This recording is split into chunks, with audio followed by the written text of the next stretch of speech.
Alrighty, what's up you guys? So it's Devone Gorum here and I am reviewing the Canon T7i.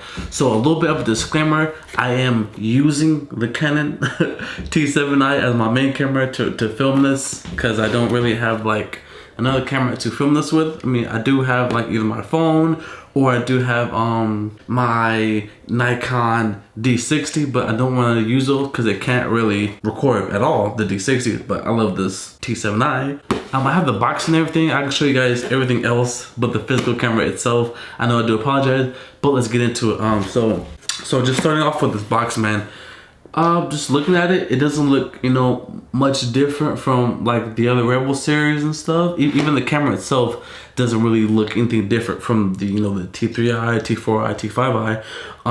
But except the grip from like when you're holding it, the grip is way deeper, so you get a better grip, in my opinion. So that's really good. Let's see what we got in the box. So of course the box you have the camera, but I don't have that. You of course have, you know, your guide, your battery, and your clips, and then your the wraparound grip. So without further ado, so a little bit about the camera. It has the auto, like the autofocus in live mode, which is super great because so the camera I had before was a T3i, and there were so much problems to me like recording videos because I would have to set up the camera, run, record, and then make sure I'm focused, and then like I would have to put something like right here and then go behind the camera and focus that object and then remove that object and put myself there. So with this thing, literally all I have to do is like set it up, make sure like I'm like in a good position, and then just like record, and it'll focus me, and it'll even like, you know, adjust the lighting so I'm not like, you know, too dark or too bright in this thing. So I really love that feature.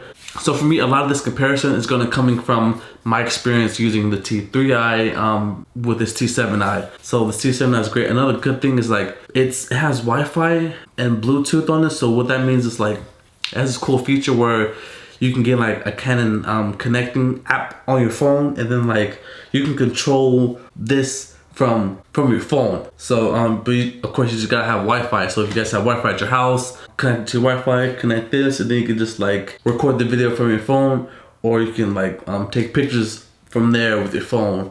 Another cool feature it has is like it has this little like thing where you can like tap the screen to take a photo. I mean, that's another little neat little trick. This other thing is where you could tap the side of your camera with your phone, and then it'll like transfer that photo over there. It's so many cool things, man. It just makes it so faster, because man, me using that T3i, I didn't know what I was missing until I upgraded to this T7i. Now, it isn't that much more expensive, but maybe only like $300 more than probably what I paid for the T3i. So I would say, guys, I think this is I believe a 24 megapixels. Oh my god, it's really bright, really sharp. You can tell by the videos.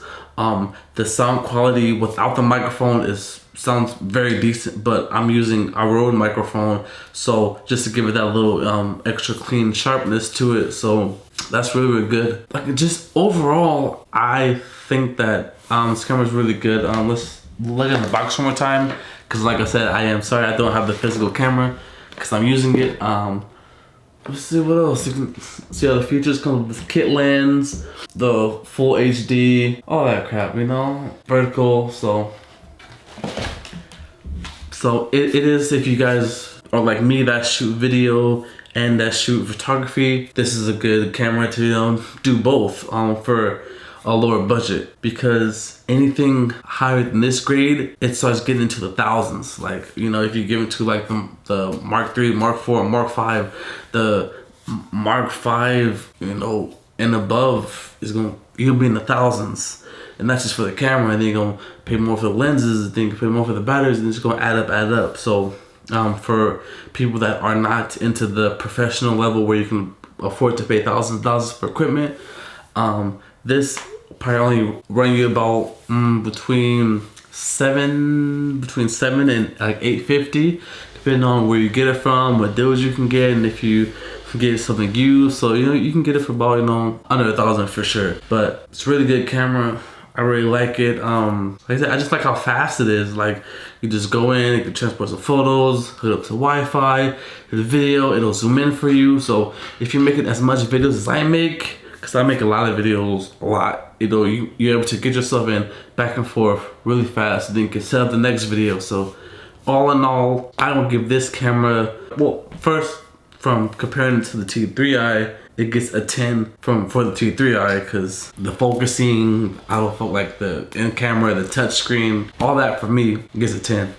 But I say just from cameras in general, I'll probably give it a solid like 8 in general. Because like I said, like once you get to like the full frame sensor cameras and you get like to the Mark 5s and all that, then you'll get like, you know, super perfect shots and super like depth of field and all that crap. But I mean, you can get good shots like that with good lenses. But I'm just talking about the camera right now.